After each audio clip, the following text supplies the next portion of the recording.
Oke, ada satu hal lagi yang seharusnya dimiliki oleh seorang pengajar teologi, penyampai materi di sebuah seminar akademik, tetapi itu tidak dilakukan oleh seorang Dr. Jonathan Purnomo. Dia menyampaikan pengajaran-pengajaran atau materi di dalam sebuah seminar atau pertemuan di podcast YouTube dan sebagainya, tapi itu tidak dilakukan dengan benar, dengan jujur. Pada hal-hal yang terlihat tidak sesuai dengan apa yang tertera di dalam buku-buku yang dia kutip misalnya. Dan baru-baru ini dia ada live bersama Joshua Tewu. Nah, kita sudah kenal ini Joshua Tewu ini siapa. Dia adalah seorang bidat di Indonesia, seorang yang menolak doktrin Allah Tritunggal. Dia adalah Oneness. Dan mencoba untuk berkolaborasi dengan Dr. Jonathan Purnomo. Nah, ada hal-hal yang sebetulnya tidak perlu dilakukan oleh Jonathan Purnomo. Nah, dia dalam kapasitas sebagai seorang dosen dan pengajar. Tapi itu toh masih terus dia lakukan pada saat dia menyampaikan materi bersama dengan Joshua Tewu. Kita akan menyimak kembali video cuplikan daripada rekan saya, Jimmy Jeffrey, di dalam acara live Asosiasi Apologis Indonesia beberapa hari yang lalu mengenai hal ini. Terus simak berikut ini. Oke, next. Nah, sekarang Jonathan Purnomo dalam presentasinya dengan Joshua Tewu mencoba menampilkan argumennya. Karena saya memang melihat dalam presentasi sebelumnya lebih banyak klaim sebenarnya. Tetapi argumentasi untuk mendukung klaim itu kurang. Katanya nanti dia tulis buku. Tetapi seharusnya pada waktu presentasi dia sajikan bukunya. Nah, kali ini dia tampilkan bukunya. Dia ngutip Ellen dan Ellen juga. Nah, di sini dia kutip dalam bukunya dengan bahwa Kurt Aland menyatakan Westcott and Hort tidak pernah mendapat pengesahan resmi dari gereja sebagai teks kanonik. Nah, ini memang saya coba trace back, termasuk juga tulisan kutipan dia terhadap Ephesus. There's no evidence that Codex Sinaiticus was ever adopted by the church through any council. Nah, ini saya coba cek lagi di buku Bruce Allen, termasuk juga Bruce Metzger, tiga ini. Mohon maaf, saya tidak menemukan kutipan pernyataan itu dalam buku tersebut. Nah, kalau saya keliru, sebaiknya teman-teman memberikan screenshotnya dari buku tersebut. Nah, kenapa saya mempertanyakan ini? Karena jangan sampai, ini mudah-mudahan kecurian saya ini tidak terbukti, jangan sampai ini hanya karena mengambil rujukan atau pendapat dari ChatGPT. Mohon maaf ya Pak YP, tidak menuduh ini, jangan-jangan ya, ini cuma duga-dugaan saja. Karena apa? Karena di ChatGPT, waktu kita ingin minta rujukan dari sekolah, itu dia tampilkan. Minta kutipan dari ini. Tetapi ChatGPT tidak pernah mencantumkan page-nya, halamannya. Nah, begitu di cross-check, ternyata rata-rata ya saya temukan tidak ada yang persis sama. Jadi ChatGPT itu menampilkan yang dianggap kutipan dari Bruce Metzger dan sebagainya itu, semua itu lebih ke parafrase atau kutipan tidak langsung. Kalau kutipan tidak langsung harus jelas, nyatakan bahwa itu kutipan tidak langsung. Jadi lebih ke parafrase dari penulis mengutip penulis tersebut. Nah, oke. Mudah-mudahan tidak terbukti. Dan nanti Pak YP dalam tulisan berikutnya tolong cantumkan referensi dengan halamannya supaya mereka yang berinteraksi dengan tulisan Bapak bisa melakukan cross check. Kalau saya keliru, ya mohon maaf. Oke, sekarang kita akan bahas kutipan-kutipan tersebut. Tadi dia katakan bahwa seperti Codex Sinaiticus tidak pernah ditetapkan dalam sebuah konsili. Walaupun saya bertanya-tanya apakah Bruce Metzger mengatakan demikian, karena memang tidak ada konsili yang menetapkan teks manapun. Oke lah, kalau dengan cara berpikir itu, seperti Kurt Aland mengatakan bahwa Westcott Hort itu tidak pernah menjadi teks resmi, tidak pernah diakui gereja, nggak pernah jadi canonical lah.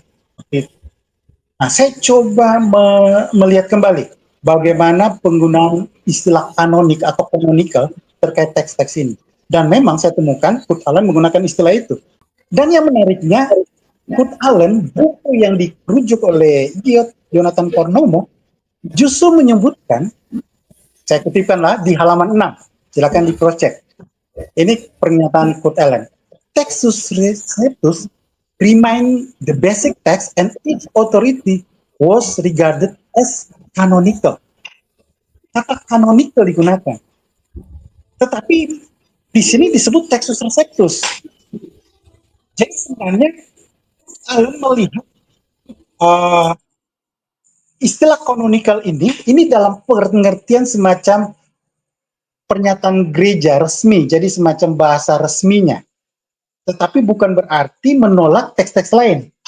Nah, ini agak berbeda ya dengan konsep kanonisasi, terkait dengan teks-teks daftar Alkitab. Yang Alkitab yang tidak kanon itu jelas dianggap apokrif yang ditolak. Tapi kalau ini tidak, bukan seperti itu. Tetapi hanya semacam rujukan resmi lah yang dipakai sehari-hari dalam kenegaraan, bukan berarti menolak teks lain. Nah, jadi pengertian itulah yang dimaksud oleh Kurt Aland. Jadi teks Receptus itu sudah juga pernah dianggap sebagai kanonikal. Makanya istilah Textus Receptus atau receipt text itu adalah teks diterima oleh siapa? Oleh gereja. Jadi gimana ya? Kalau Byzantine text memang diterima pada masa kerajaan Bizantin, berikutnya pada abad pertengahan di era Erasmus, justru yang menjadi kanonikal ya, tanda kutip ya, semacam resmi, adalah Textus Receptus yang dikompilasi oleh Erasmus. Oke, kita lihat lagi selanjutnya, Vulgata. Nah, ini yang menarik. Itu juga disebut oleh Kurt Aland. Vulgata ini terjemahan dalam bahasa Latin yang ditulis oleh Jerome. Tapi sebelumnya itu sudah ada Old Latin yang diterjemahkan dari Greek ke Latin.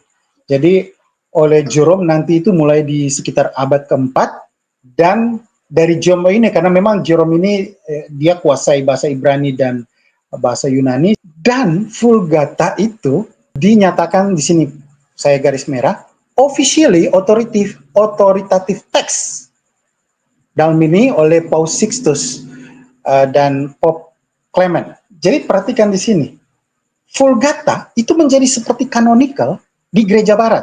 Berarti di Byzantine text itu di gereja timur yang menjadi semacam dokumen resminya. Jadi sebenarnya istilah kanonik ini yang memang kabur, istilah yang dimaksud oleh Yonatan Purnomo.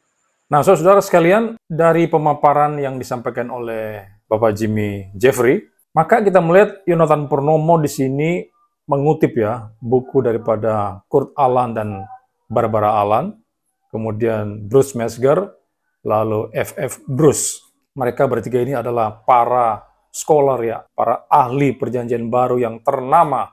Yonatan Purnomo mengatakan bahwa 3 orang itu menyatakan bahwa Westcott dan Hort itu tidak pernah dikanon, dan bahwa Codex Sinaiticus tidak pernah diadopsi gereja melalui sebuah konsili manapun itu. Tadi saudara sudah mendengar respon dari rekan saya, Bapak Jimmy Jeffrey, bahwa itu diragukan kebenaran kutipannya. Tetapi kalaupun benar, itu juga tidak memperkuat poin daripada Yonatan Purnomo. Malah jika kalau kita baca ya, tulisan daripada 3 ahli yang dikutip oleh Yonatan Purnomo itu, kalau kita baca itu secara utuh, mereka justru menolak klaim Yonatan Purnomo. Yang sudah disampaikan bahwa Kurt Aland justru mencatat bahwa Textus Receptus adalah kanonikal. Nah, ini sebuah istilah yang kelihatannya tidak dimengerti oleh Yonatan Purnomo. Dia mencampur adukan antara istilah kanon di konsili dengan kanonikal, teks yang diterima oleh gereja. Demikian pula dengan Vulgata yang menjadi semacam kanonikal di gereja barat.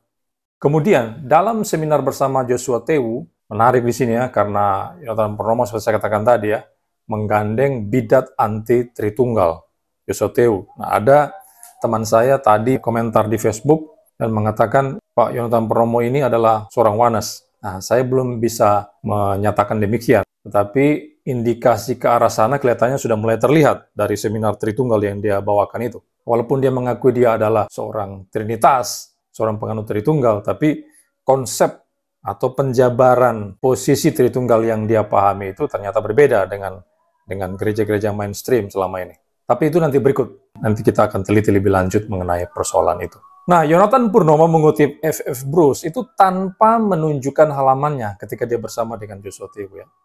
There is no evidence that Codex Sinaiticus was ever adopted by the church through any council. Katanya dari The Canon of the New Testament 1988. Tapi setelah dicek, tidak ada kutipan yang semacam demikian. Termasuk ketika Pak Jimmy memperhatikan indeks buku tersebut untuk kata Codex Sinaiticus halaman 111, 162, 183, dan 198. Tidak ada menemukan kutipan seperti yang dinyatakan oleh Yonatan Purnomo itu. Nah, ini masalah yang serius sekali sebetulnya, terkait dengan integritas akademik dari seseorang. Karena kan kita tahu bersama ya, Pak Yonatan Purnomo ini kan seorang pengajar, seperti saya katakan tadi. Dia adalah dosen. Katanya dia punya perguruan tinggi teologi. Ya, Biblikos itu atau apa namanya itu. Dia sering menyampaikan materi di seminar-seminar. Tapi dalam hal ini, dia tidak jujur secara akademik. Nah, konsep dari kutipan Yonatan Purnomo itu jelas tidak bisa mewakili pendapat F.F. Bruce. Karena memang dari berbagai referensi tentang kanonisasi Alkitab, tidak ada indikasi bahwa kanon yang ditetapkan dalam konsil itu merujuk pada kodeks tertentu, merujuk pada teks tertentu, merujuk kepada manuskrip-manuskrip tertentu. Tidak ada. Konsili tidak menetapkan itu, tapi menetapkan kitab-kitab, daftar kitab, 27 kitab perjanjian baru di Hippo dan di Kartago itu. Nah, saya tambahkan lagi di sini ya. Kita sudah melihat kutipan penjelasan daripada Bapak Jimmy Jeffrey. Saya mungkin akan tambahkan satu kutipan daripada F.F. Bruce yang dituduh oleh Yonatan Purnomo secara sembarangan, yang dikutip tulisannya oleh Yonatan Purnomo itu secara sembarangan. F.F. Bruce mengatakan begini ya, ketika akhirnya konsili gereja Sinode Hippo dalam tahun 393 Masehi menetapkan ke-27 kitab perjanjian baru, ketetapan itu tidak memberikan otoritas yang sebelumnya tidak mereka miliki, melainkan hanya mencatat kanonitas mereka yang sudah ditetapkan sebelumnya. Lalu di dalam catatan kaki dalam buku tersebut, disebutkan bahwa kepemimpinan Sinode Hippo diresmikan kembali 4 tahun kemudian oleh Sinode Kartago ketiga. Nah, ini dari The Books and the Parchments, edisi yang direvisi 1963. Seperti kutipan saya sebelumnya dari buku survei perjanjian barunya si Tenney dan juga Teologi Sistematika Thyssen, F.F. Bruce juga mengakui bahwa konsili Hippo dan Kartago itu mengkanonkan kitab-kitab, bukannya teks-teks, termasuk teks Bizantium dan sebagainya. Tidak ada. Nah, tetapi Yonatan Purnomo di sini kemudian mengarang cerita bahwa F.F. Bruce mengakui tidak ada bukti Codex Sinaiticus pernah diadopsi oleh gereja melalui konsili manapun. Ini kan ngarang namanya. Lawang F.F. Bruce mencatat bahwa yang dikanonkan itu daftar kitab. Lah kok Yonatan Purnomo menyimpangkan hal itu, merujuk pada sebuah kodeks tertentu. Yonatan Purnomo dapat dari mana itu? Dari mana kutipan itu? Itu sebab beberapa orang menduga bahwa Pak Yonatan Purnomo itu mengambilnya dari ChatGPT. Jikalau benar demikian, seperti itu, dia ngambil dari GPT, maka ini sebuah dosa besar di bidang akademik. Dan walau bagaimanapun Anda menyembunyikannya, suatu saat pasti akan terbongkar. Ingat kata-kata saya. Bagaimanapun itu disembunyikan serapi mungkin, suatu saat pasti akan terungkap. Jadi stop buat video dengan klaim-klaim bombastis yang kosong melompong. Tidak semua orang itu bisa dibodohi, Pak Yonatan. Indonesia ini masih memiliki banyak orang-orang pintar yang cerdas, yang bisa berpikir dengan jernih, tulus, dan jujur. Oke. Tetapi ini tetap menjadi PR dari Pak Yonatan Purnomo ya. Kalau benar kata-kata dari Alan, Metzger, dan F.F. Bruce, seperti yang dia kutip tadi itu, maka silakan tunjukkan di halaman berapa Anda mengutipnya. Halaman berapa itu? Jika Anda tidak bisa menunjukkannya, maka Anda bukan saja bermasalah dalam integritas akademik, tapi juga seorang pendosa. Sejauh ini, terkait dengan usaha Yonatan Purnomo untuk menerjemahkan Alkitab, maka dia sudah menyeret 3 hal. Pertama, dia sudah menyeret konsili Kartago, lalu kedua, 3 ahli perjanjian baru ternama, Kurt Aland, Bruce Metzger, dan F.F. Bruce, dan yang ketiga, dia menyeret gereja Timur. Nah, ketiga hal ini digunakan oleh Yonatan Purnomo untuk menjustifikasi, membenarkan terjemahan Alkitab yang sudah dia kerjakan selama ini. Padahal, ketiganya itu melawan Yonatan Purnomo. Nah, dari semua yang sudah saya paparkan tadi itu, apa yang kita bisa simpulkan dari seorang Dr. Yonatan Purnomo? Kira-kira apa yang kita bisa simpulkan? Bagi saya, Yonatan Purnomo tidak memiliki kejujuran akademik. Ini salah satu unsur yang paling penting yang seharusnya dipunyai oleh seorang pengajar, seorang dosen, seorang ketua STT, atau seorang yang suka menyampaikan materi di seminar akademik. Dan itu tidak saya jumpai pada seorang yang bernama Dr. Yonatan Purnomo.